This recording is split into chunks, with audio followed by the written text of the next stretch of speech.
Assalamualaikum warahmatullahi wabarakatuh. Nama saya Nita Fitriasari, NPM 1831020102. Di sini saya akan memaparkan review jurnal yang berjudul Kesetaraan Gender dalam Pendidikan.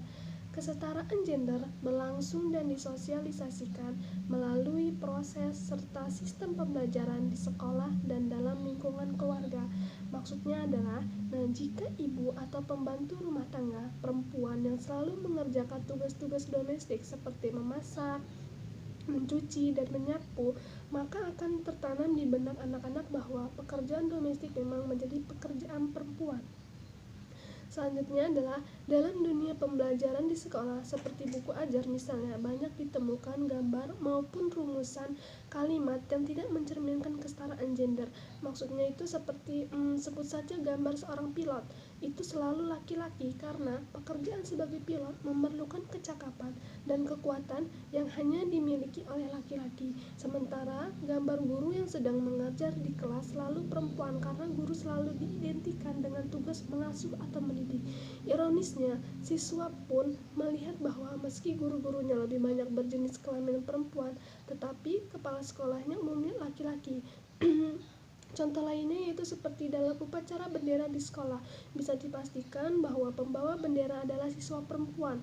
Nah, siswa perempuan itu dikawal oleh 2 siswa laki-laki. Hal demikian tidak hanya terjadi di tingkat sekolah, tetapi bahkan di tingkat nasional. Paskibraka yang setiap tanggal 17 Agustus bertugas di Istana Negara selalu menempatkan 2 perempuan sebagai pembawa bendera, pusaka, dan duplikatnya. Nah, hal ini sesungguhnya menanamkan pengertian kepada siswa dan masyarakat pada umumnya bahwa tugas pelayan seperti membawa bendera, lebih luas lagi membawa baki atau pemukul gong dalam upacara resmi sudah selayaknya menjadi tugas perempuan. Nah, semuanya ini mengajarkan kepada siswa tentang apa yang layak dan tidak layak dilakukan oleh laki-laki dan apa yang layak dan tidak layak dilakukan oleh perempuan. Nah, tidak sedikit perempuan yang masih berusia sekolah terpaksa harus bekerja, baik itu sebagai pelayan toko maupun buruh pabrik, dengan alasan kondisi ekonomi tidak memungkinkan. Nah, memaksa orang tua menyuruh anak perempuannya bekerja untuk menambah ekonomi keluarga. Dalam keadaan demikian, pihak orang tua lebih rela mengorbankan anak perempuannya untuk bekerja membantu orang tua, sedangkan anak laki-lakinya tetap melanjutkan sekolah.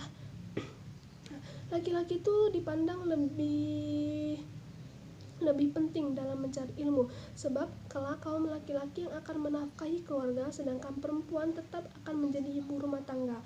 Nah, dari anggapan ini bahwa pendidikan tinggi dirasa kurang begitu perlu bagi kaum perempuan. Nah, pandangan seperti inilah yang terlihat tidak adil bagi salah satu pihak, khususnya pihak perempuan. Mereka mengalami diskriminasi dalam hal memperoleh kesempatan pendidikan.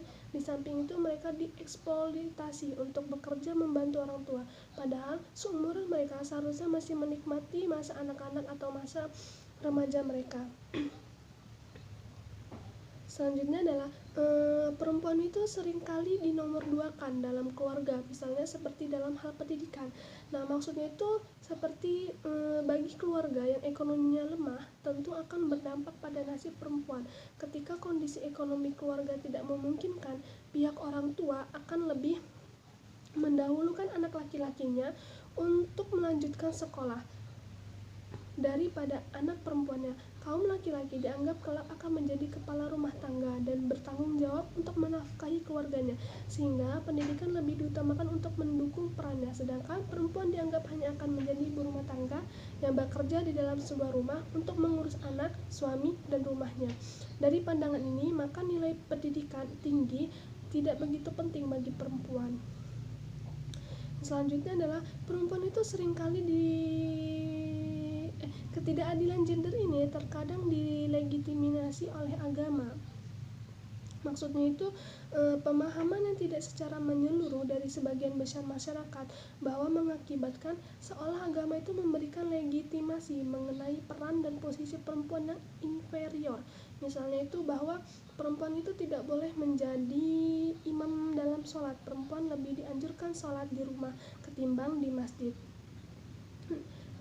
Istri dilarang keluar rumah dengan bebas ketika tidak ada suami dan lain sebagainya. Nah, dari alasan ini dinilai bahwa perempuan itu memang inferior dan tempatnya itu di ranah privat. Yang selanjutnya adalah ada 3 alasan perlunya pendidikan alternatif bagi perempuan. Yang pertama itu akses perempuan di dalam dunia pendidikan sangat rendah. Lihat saja data tingkat perempuan yang buta huruf di berbagai wilayah di Indonesia selalu lebih tinggi dari laki-laki. Nah, di sisi lain jumlah perempuan yang masuk ke setiap level pendidikan di Indonesia justru selalu lebih rendah dari laki-laki. Yang kedua, pendidikan alternatif penting dikarenakan kurikulum di Indonesia hingga kini masih bias gender. Akibatnya perempuan kian dirugikan dengan gambaran-gambaran yang stereotip. Yang ketiga, pendidikan formal di Indonesia belum dapat menjawab kebutuhan spesifik perempuan. Nah, dunia pendidikan seolah tidak melakukan apa-apa untuk menolong perempuan dari keterpurukannya. Yang selanjutnya adalah perlunya pendidikan alternatif itu untuk perempuan. Maksudnya itu sebuah rancangan pendidikan yang mengokohkan kedudukan perempuan di dunia kerja. Mereka juga harus dibekali dengan keterampilan dan pemahaman akan isu-isu gender.